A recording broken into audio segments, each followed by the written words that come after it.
إن الحمد لله نحمده ونستعينه ونستغفره ونؤمن به ونتوكل عليه ونعوذ بالله من شرور أنفسنا ومن سيئات أعمالنا من يهدي الله فلا مضل له ومن يضلله فلا هادي له ونشهد أن لا إله إلا الله ونشهد أن محمدا عبده ورسوله أما بعد فقد قال الله تعالى في محكم تنزيل العظيم وبعد أعوذ بالله من الشيطان الرجيم يا أيها الذين آمنوا اتقوا الله حق تقاته ولا تموتن إلا وأنتم مسلمون رب اشرح لي صدري ويسر لي أمري واحلل عقدة من لساني يفقهوا قولي அளவற்ற அருளாளனும் நிகரில்லா அன்புடையவனுமாகிய எல்லாம் வல்ல அல்லாஹ்வின் திருநாமம் போற்றி ஆரம்பம் செய்கின்றேன். கண்ணியத்துக்கும் பெருமதிப்புக்கும் உரிய அல்லாஹ்வின் நடிகார்களே, இஸ்லாமிய சகோதரர்களே,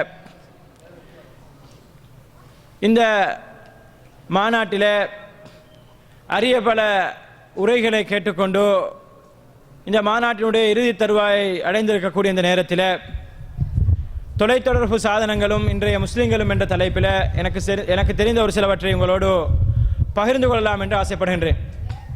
கண்ணியத்துக்கும் பெருமதிப்புக்கும் உரிய அல்லாஹ்வின் நடிகார்களே, இஸ்லாமிய சகோதரர்களே, தொலைத்தொடர்பு சாதனங்கள் என்று வரும்பொழுது இன்றைக்கு எண்ணிலடங்காத தொலைத்தொடர்பு சாதனங்களையும் அதே நேரத்தில் அதனால் ஏற்படக்கூடிய விளைவுகளையும் இந்த இடத்தில் இருக்கக்கூடிய அதிகமானவர்கள் என்னை விட அறிந்து வைத்திருப்பீர்கள். ஏனென்றால் அந்த அளவுக்கு இன்றைக்கு சமூகத்துக்கு மத்தியில் இதனுடைய தாக்கம் மிகவும் தெளிவாக உணரப்பட்டு கொண்டிருக்கக்கூடியதை நானும் நீங்களும் பார்த்து கொண்டிருக்கின்றோம். கண்ணியத்துக்கும் பெருமதிக்குரியவர்களே, எல்லா தொலைத்தொடர்பு சாதனங்களை பற்றியும் இந்த இடத்தில் பேசாவிட்டாலும் கூட ஒரு சில முக்கியமான எமது சமுதாயத்தில் அதிகமான சீரழிவுகளை ஏற்படுத்தியிருக்கக்கூடிய அல்லது அவற்றை பற்றி நாங்கள் சிந்திக்காத அளவுக்கு அதனுடைய அந்த சீரழிவுகளை பற்றி நாங்கள் யோசிக்காத அளவுக்கு இருக்கக்கூடிய சில தொலைத்தொடர்பு சாதனங்களை பற்றி இந்த இடத்தில் ஞாபகப்படுத்தலாம் என்று ஆசைப்படுகின்றேன். கண்ணியத்துக்கும் பெருமதிப்புக்கும் உரிய அல்லாஹ்வின் நடிகார்களே, இஸ்லாமிய சகோதரர்களே, தொலைத்தொடர்பு சாதனங்கள் என்னும் பொழுது அதாவது மிக சுருக்கமாக விளங்குகிறேன்னு சொன்னால், தொலைவில் இருக்கிற ஒருத்தரை நாங்கள் தொடர்பு கொள்றதுக்கான ஒரு ஊடகத்தை தான் சாதனம்னு சொல்லுவோம், தொலைத்தொடர்பு சாதனம்னு சொல்லி. அப்போ இதில் நாங்கள் எல்லாரும் இன்னைக்கு பாவிக்கக்கூடிய ஒரு தொலைத்தொடர்பு சாதனம் இருக்கும்னு சொன்னால் அது ஃபோன், ஹேண்ட் ஃபோன். இது இல்லாதவர்கள் யாருமே இருக்க முடியாது. இந்த ஹேண்ட் ஃபோன் இல்லாதவர்கள் யாரும் இருக்க முடியாது. அதை தாண்டி இன்னொன்று சொல்றேன்னு சொன்னா, ஒரு ஃபோன் வச்சுக்கிறார்கள் யாரும் இருக்கலாது. எல்லாரும் ரெண்டுக்கு மேல, ஒன்று ரெண்டு, ரெண்டுக்கு மேல. சுபஹானல்லாஹ். சிலாக்கள் ஒரு ஃபோன்ல 2 சிம், 3 சிம், 4 சிம், 4 மிக்குதா, 4 மிக்குன்னு நினைக்கிறேன். அப்ப அந்த அளவுக்கு இன்றைக்கு ஃபோன் இந்த விஷயத்தில் எல்லோரும் நாங்கள் இந்த ஃபோனை பயன்படுத்துகிறோம், இந்த ஃபோனில் ஈடுபாடாக இருக்கின்றோம்.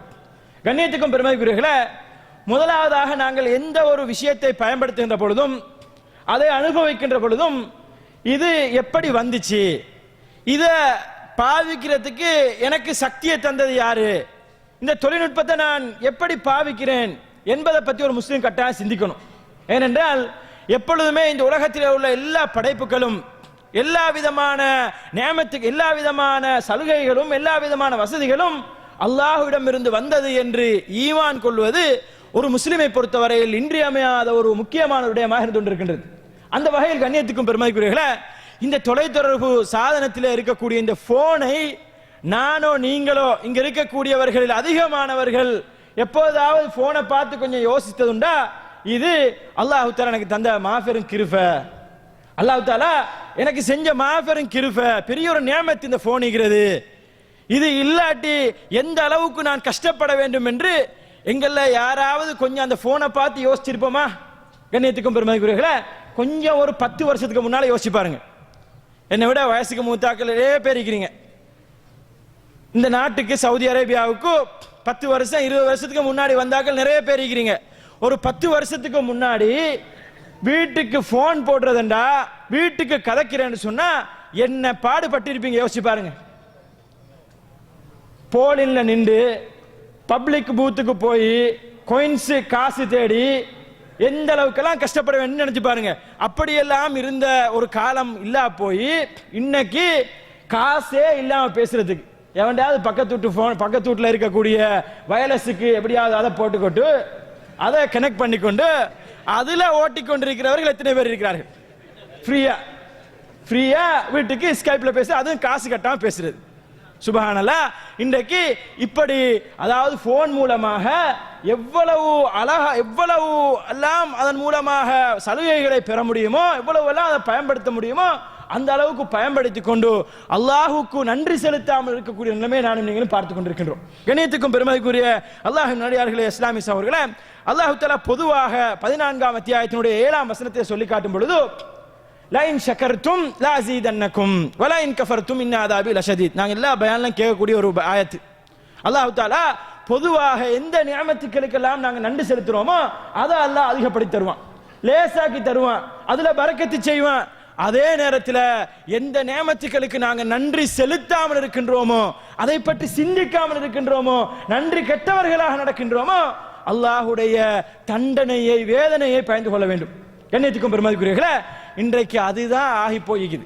எப்படி என்ன ஆகி போய்க்குது? போன் என்ற பெயர்ல இன்றைக்கு ஃபித்னா, அல்லாஹ்வுடைய தண்டனை, அல்லாஹ்வுடைய கோப பார்வை இன்றைக்கு இந்த போன் என்ற பெயர்ல இன்றைக்கு சமூகத்தில் பரவலாக சர்வ சாதாரணமாக இருப்பதை நாங்கள் பார்க்கிறோம். கண்ணியத்துக்கும் பெருமதிக்குரியவர்களே, இன்றைக்கு போன் எல்லாம் இந்த நம்பரை அமுக்கிற போன்கள் இருக்குதே, நம்பரை அமுக்கிற அதெல்லாம் பாவிக்க இயலாது. பாவிச்சா வெக்கம் ஆக்களுக்கு முன்னாடி. ஸோ இப்படி இழுக்கிற போன், இப்படி இழுக்கிற டச் போன் இதுல அந்த மாதிரி போன் பாவிக்கிறது தான் ஒரு ஒரு நல்ல ஒரு விஷயம். அது அப்பதான் மனுஷன் மதிப்பாங்க. அப்படி இன்னைக்கு ஆக்கள் யோசிக்கிற காலம். அப்ப இந்த மாதிரி போன்கள் வந்ததால இதெல்லாம் அதாவது இதையெல்லாம் உண்மையிலே அல்லாஹ்வுடைய நியமத்துக்கள் உணராமல், அல்லாஹும் அல்லாஹ்வுடைய தூதரும் சொல்லக்கூடிய அமைப்பிலே அதனை நோக்காமல் நாங்கள் அதை பற்றி ஒரு சிந்தனை இல்லாமல் இருந்த காரணத்தினால் இவையெல்லாம் இன்றைக்கு எங்களுக்கு ஃபித்னாவாக மாறி இருப்பதை நாங்கள் பார்க்கின்றோம். அல்லாஹ்வுடைய அதாபை கொண்டு வருவதற்கான காரணமாக இருப்பதை பார்க்கின்றோம். கண்ணியத்துக்கும் பெருமதிக்குரியவர்களே, எந்த அளவுக்கு இன்றைக்கு நிலைமை மாறி போச்சுன்னு சொன்னா, சாதாரணமாக எங்கட நாட்டில் இலங்கையை பொறுத்தவரையில் 5ஆம் ஆண்டு ஸ்காலர்ஷிப் என்று சொல்லி ஒரு பரீட்சை, ஸ்காலர்ஷிப் பரீட்சை. அந்த பரீட்சை 10 வயசு புள்ள ஆனோ பொண்ணோ 10 வயசுல அந்த பரீட்சை எழுதுவாங்க.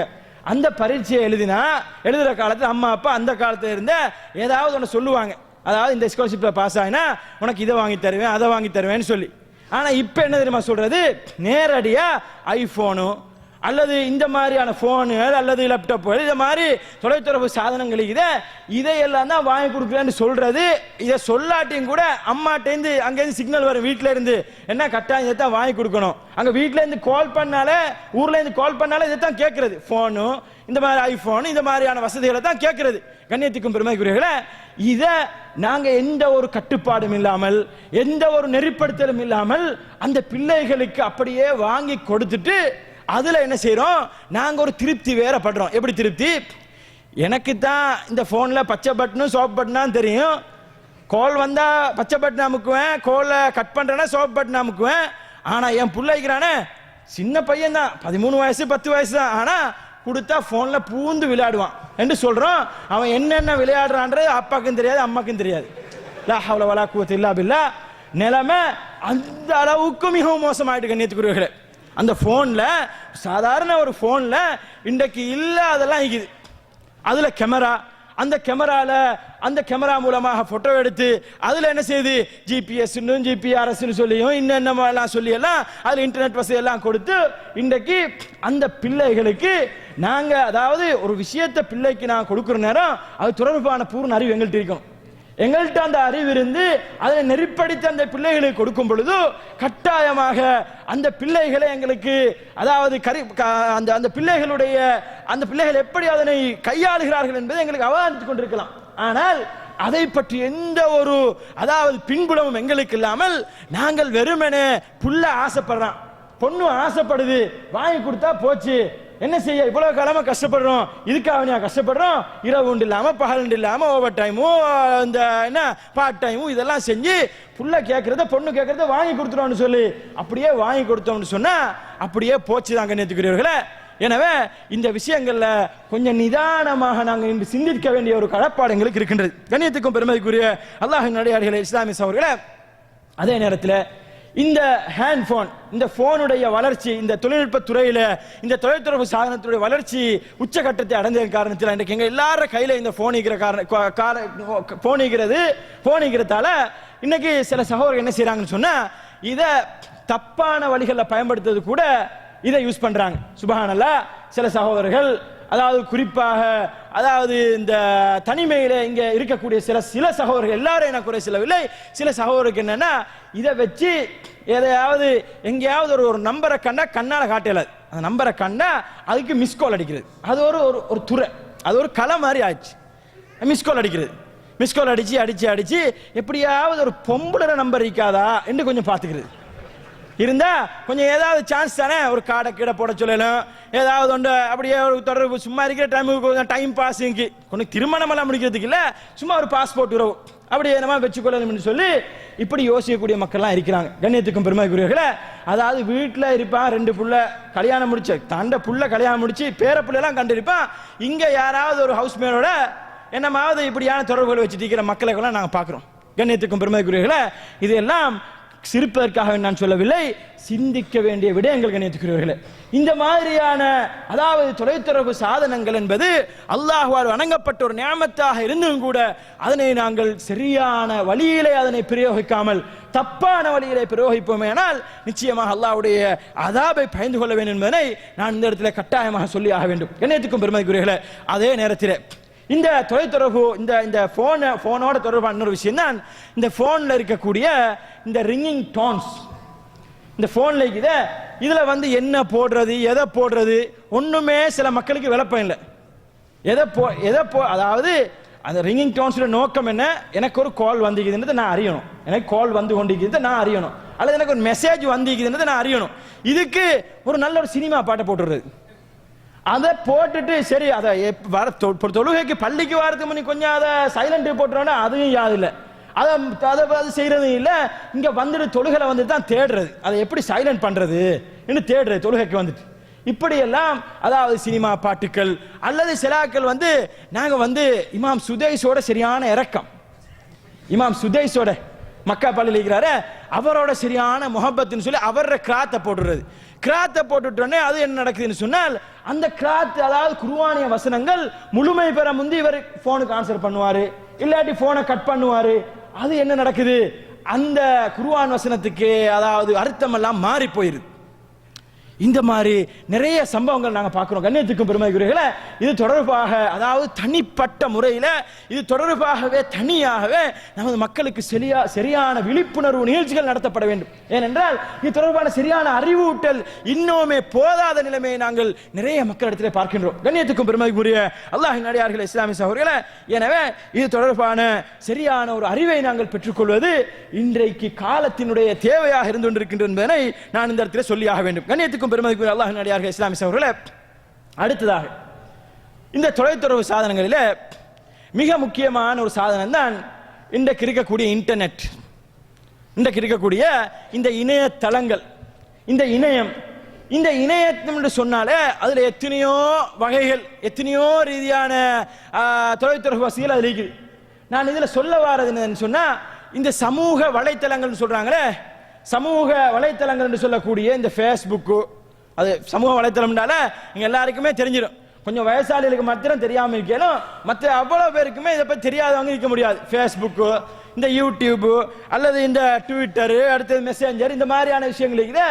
இந்த விடயங்கள்ல வந்து இன்றைக்கு நமது சமூகத்தில் வந்து அதாவது எந்த ஒரு அதாவது தெளிவில்லாமல் இந்த விஷயங்களை எப்படி கையாளுவது என்ற அறிவு இல்லாமல் இவை பாதிக்கப்படுவதை நாங்கள் பார்க்கின்றோம். இதனை மொட்டையாக நாங்கள் இது கூடாது, ஹராம், இது ஒன்று பாதிக்க கூடாது என்று சொல்லி எங்களுக்கு எடுத்திருப்ப சொல்லிவிட முடியாது.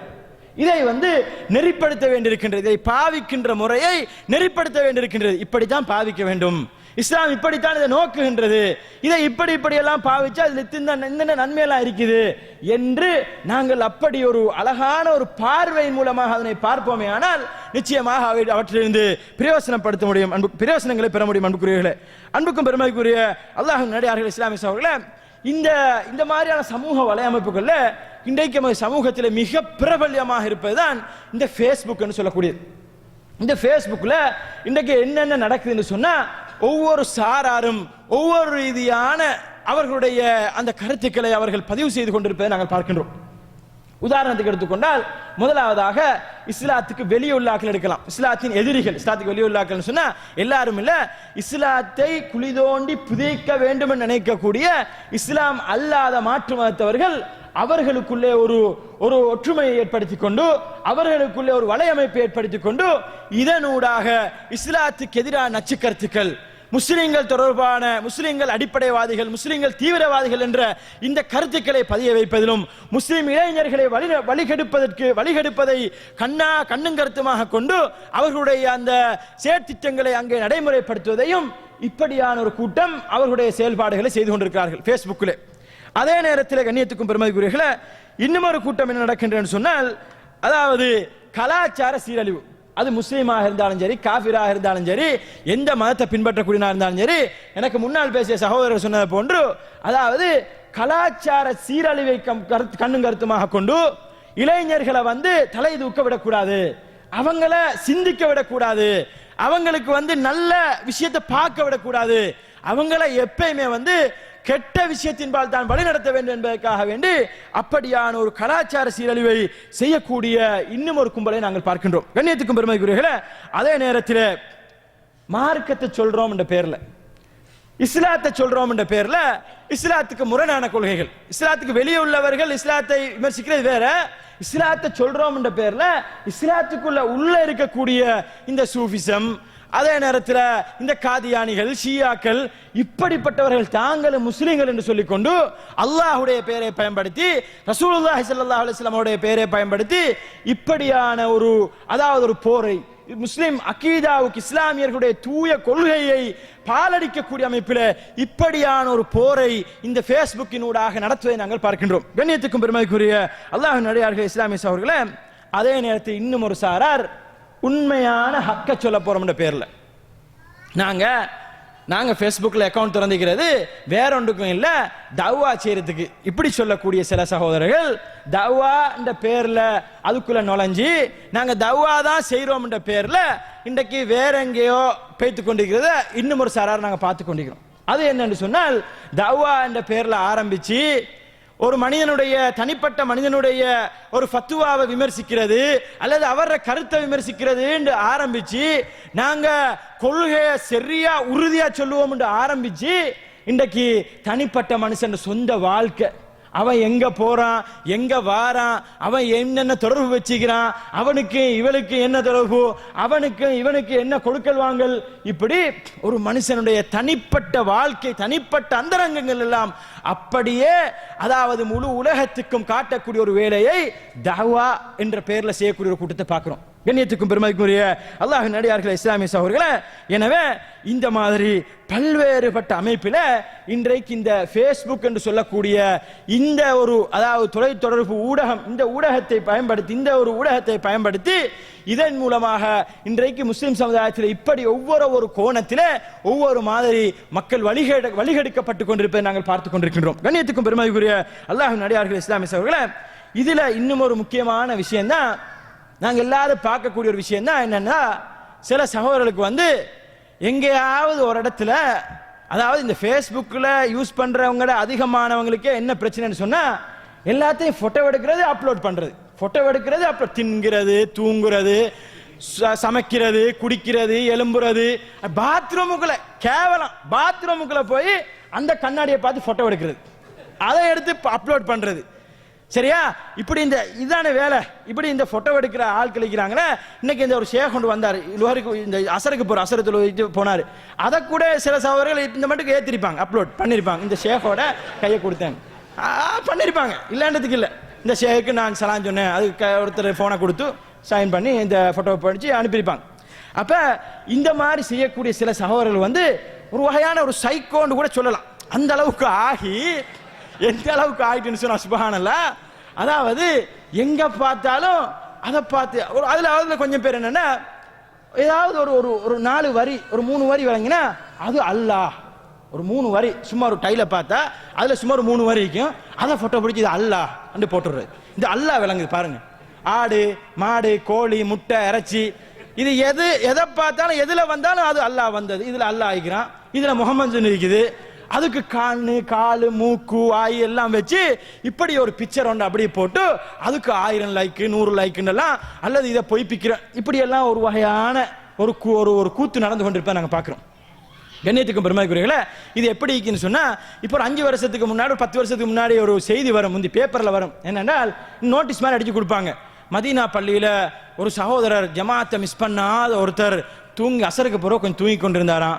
ரசூலுல்லாஹ் கனவுல வந்தாங்களாம், வந்து என்னென்னலாம் சொன்னாங்களாம். சொல்லிட்டு இதை நீ 1000 பேருக்கு அடிச்சு கொடுத்தா, இந்த செய்தியை நீ 1000 பேருக்கு சொன்னா உனக்கு சொர்க்கம் கிடைக்குமோ என்னமோ அப்படி ஒன்று சொன்னாங்களாம் என்று சொல்லி ஒரு செய்தி. அந்த செய்தியை போட்டுருவாங்க. போட்டுட்டு அந்த செய்தியோட என்ன செய்யறது, மக்களை பயமுடுத்தாக்குறதுக்கு, இதை யாரு பொய்ப்பிச்சானோ அவன் உடனே மௌத்தாயிட்டானா, உடனே ஆக்சிடென்ட் பட்டுட்டானா, அவன் உடனே காது கேட்கா போய்த்தான், கண் குருடா போய்த்தான் என்றெல்லாம் இப்படி செய்தியை போட்டாங்களே. இப்படி ஒரு செய்தி முந்தி பரவாயில்ல வருமே, அத மாதிரியான ஒரு அப்படியான ஒரு அமைப்புல இன்னைக்கு ஃபேஸ்புக்ல என்ன செய்யறது, இப்படி அல்லாஹ்னு போடுறது அல்லது முகமதுன்னு போடுறது, இப்படி எதையாவது போட்டோ பிடிக்கிறது, அதை போய் அதை ஆராய்ச்சிறது, அதை போடுறது, அதுக்கு கண்ணு காது மூக்கெல்லாம் வச்சு பேசுறது, இப்படியான நிலைமைக்கு. கண்ணியத்துக்கும் பெருமைக்குரியவர்களே, முஸ்லீம்களாகிய நாங்கள் ஒன்றை மாத்திரம் தெளிவாக விளங்க வேண்டும். அல்லாஹு தஆலாவுக்கு இந்த மாதிரியான கோழில முட்டையிலையும் கோழிலையும் இறைச்சிலையும் வந்து தன்னுடைய அந்த ருபூபியத்தை காட்டுறதுக்கோ அல்லது தன்னுடைய அந்த இஸ்ஸத்தை காட்டுறதுக்கோ தன்னுடைய அந்த வல்லமையை காட்டுறதுக்கு எந்த தேவையும் இல்லை. அல்லாஹு தஆலா அதை விட மிக பிரமாண்டமான படைப்புகளை படைச்சு வச்சுக்கிறான். தான் அல்லாஹ் ஒருத்தன் இருக்கிறான் என்பதை வந்து நிரூபிப்பதற்காக வேண்டி எத்தனையோ விதமான படைப்புகள் எல்லாம் படைச்சு வச்சுக்கிறான். அதுல வேற அல்லாஹு தஆலா இறக்கி அல் குர்ஆனுங்கிற கையில இருக்குது. இதை இன்னைக்கு என்ன செய்யறாங்க சில மக்கள், இதை வச்சு அதாவது அதுல வேற அவங்க என்ன செய்யற நல்ல காரணம் வச்சு கொண்டிருக்கிறது விஷயங்களை வச்சு, பாய் நீங்க சொல்ற மாதிரி இல்ல, நாங்க இதெல்லாம் வச்சு மாற்று மதத்தவனுக்கு இஸ்லாத்தை சொல்றோம், மாற்று மதத்தவனுக்கு அதுல அல்லாஹ் வந்துச்சு இதுல அல்லாஹ் வந்துச்சுன்னு சொல்லி இதை வச்சு இஸ்லாத்தை சொல்றவன்னு நினைச்சிருக்கிறாங்க. கண்ணியத்துக்கும் பெருமதிக்குரியவர்களே, இதே தான் கிறிஸ்தவன் என்ன செய்வான், ஏதாவது ஒன்றை பார்த்துட்டு இதுல சிலுவைக்குன்னு சொல்லுவான். அல்லது இந்துக்களும் என்ன செய்வாங்க, அவங்களோட அந்த பிராமணர் போட்டோவோ அந்த போட்டோவோ இந்த போட்டோவோ அது வந்து இது வந்தது இந்த இந்துக்களுடைய அடையாளம் வந்ததுன்னு சொல்லி அவங்க எதையாவது ஒன்றை காட்டுவாங்க. எனவே கண்ணியத்துக்கும் பெருமதிக்குரியவர்களே, இதையெல்லாம் காட்டி மார்க்கத்தை வளர்க்க வேண்டும் என்பது, மார்க்கத்தை சொல்ல வேண்டும் என்பது எந்த ஒரு நிர்பந்தம் முஸ்லிமுக்கு கிடையாது. முஸ்லிமை பொறுத்தவரையில் எங்களது கையில் இருக்கக்கூடிய அல் குர்ஆனுக்கு அது மிகப்பெரிய ஒரு அற்புதம். இதை வைத்து எங்களுக்கு என்ன செய்யலாம், இதில் ஒரு வசனத்தை எங்களுக்கு ஃபேஸ்புக்கில் போடுறதன் மூலமாக, அதனுடைய மொழிபெயர்ப்பை நாங்கள் போடுவதன் மூலமாக, அதனுடைய வியாக்கியானத்தை அதனுடைய தஃப்சீரை நாங்கள் தேடி அல்லது அது தொடர்பாக ரசூலுல்லாஹி ஸல்லல்லாஹு அலைஹி வஸல்லம் அவர்கள் சொன்ன ஒரு செய்தியை, ஒரு குர்ஆன் வசனத்தை ரசூலுல்லாஹி ஸல்லல்லாஹு அலைஹி வஸல்லம் அவர்கள் கொடுத்த ஒரு விளக்கத்தை எடுத்து நாங்கள் மற்ற மக்களுக்கு அந்நிய சகோதரர்களோடு பகிர்ந்து கொள்வதன் மூலமாக நாங்கள் தௌவா செய்யலாமே அல்லாமல் இந்த குர்ஆனை விட்டுட்டு அல்லாஹ்வுடைய மக்லூக்காத்துகள் இவ்வளவு பரவி கிடக்கு இதெல்லாம் விட்டுட்டு இப்படியானதெல்லாம் தேடி போக வேண்டிய அவசியம் இல்லை என்பதை நான் இங்க மிச்சம் தெளிவாக இந்த இடத்துல சொல்லிக்கொள்ள கணப்பட்டிருக்கிறேன். கண்ணியத்துக்கும் பெருமைக்குரியவர்களே, அந்த அல் குர்ஆன் அல்லாஹ் தஆலா அதாவது 1400 வருஷத்துக்கு முன்னாலேயே கருவியலை பத்தி, வானவியலை பத்தி, கடலோட சம்பந்தப்பட்ட அந்த விடயங்களை பற்றி, உயிரியலை பற்றி, பௌதிகவியலை பற்றி எதையெல்லாம் இன்றைக்கு நவீன விஞ்ஞானம் நவீன தொழில்நுட்பங்கள் கண்டுபிடிக்குதோ அதையெல்லாம் மிக தெளிவாக அல்லாஹ் தஆலா 1400 வருஷத்துக்கு முன்னாடி இந்த அல் குர்ஆன்ல சொல்லிட்டேன். அதை வச்சு நாங்க இந்த ஃபேஸ்புக்கை யூஸ் பண்ணக்கூடியவங்க அதுகளை பயன்படுத்தி நாங்க மற்ற மக்களுக்கு தௌவா செய்ய நினைக்கணுமே அல்லாமல் இப்படியான குறுக்கு வழிகளை பயன்படுத்தி மற்ற மதம் சார்ந்தவர்களுடைய அந்த போக்குகளை பயன்படுத்தி நாங்களே எங்கேயாவது அல்லாஹ் தெரியுறான், அது ரசூலோட பேர் தெரியுதுன்னு சொல்லி அதையெல்லாம் நாங்க இது பண்ண போயிடப்படாது என்பதை நான் நேரத்தை சொல்லிக்கொள்ள கடைப்படுறேன். கண்ணியத்துக்கும் பெருமதிக்குரிய அல்லாஹ்வின் அடியார்கள் இஸ்லாமிய சகோதரர்களே, அதே நேரத்தில் இந்த சமூக வலைப்பினூடாக இன்றைக்கு நடந்திருக்கக்கூடிய அதாவது மிக மோசமான மிக மோசமான கலாச்சார சீரழிவு, அதாவது அதில் ரசூலுல்லாஹி ஸல்லல்லாஹு அலைஹி வஸல்லம் அவர்கள் மிக தெளிவாக சொன்ன ஒரு விஷயத்தை தான் நாங்கள் பார்த்து கொண்டிருக்கின்றோம். ரசூலுல்லாஹி ஸல்லல்லாஹு அலைஹி வஸல்லம் மிக சுருக்கமாக சொல்லிக் கொள்கின்றேன். கண்ணியத்துக்கும் பெருமைக்குரியவர்களே, ரசூலுல்லாஹி ஸல்லல்லாஹு அலைஹி வஸல்லம் அவர்கள் சொன்னார்கள், கடைசி காலம் வருகின்ற சந்தர்ப்பத்தில் ஜினா வெளிப்படும் என்று சொன்னார்கள். கடைசி காலம் ஆகிரு ஜமான், கடைசி காலம் வருகின்ற சந்தர்ப்பத்தில் கடைசி மறுமையுடைய அடையாளங்கள் ஒன்றாக ரசூலுல்லாஹி ஸல்லல்லாஹு அலைஹி வஸல்லம் சொன்னார்கள். ஜினா வெளிப்படும் என்று சொன்னார்கள், சாராயம் குடிக்கப்படும் என்று சொன்னார்கள், கொலைகள் அதிகரிக்கும் என்று சொன்னார்கள் ரசூலுல்லாஹி ஸல்லல்லாஹு அலைஹி வஸல்லம் அவர்கள். புகாரிலே பதிவு செய்யப்பட்ட செய்தி. கண்ணியத்துக்கும் பெருமதிக்குரியவர்களே, அதுகளை நாங்கள் இன்றைக்கு எந்த ஒரு தங்கு தடையும் இல்லாமல் இந்த சமூக வலையமைப்புகளை பார்த்து கொண்டிருக்கின்றோம்.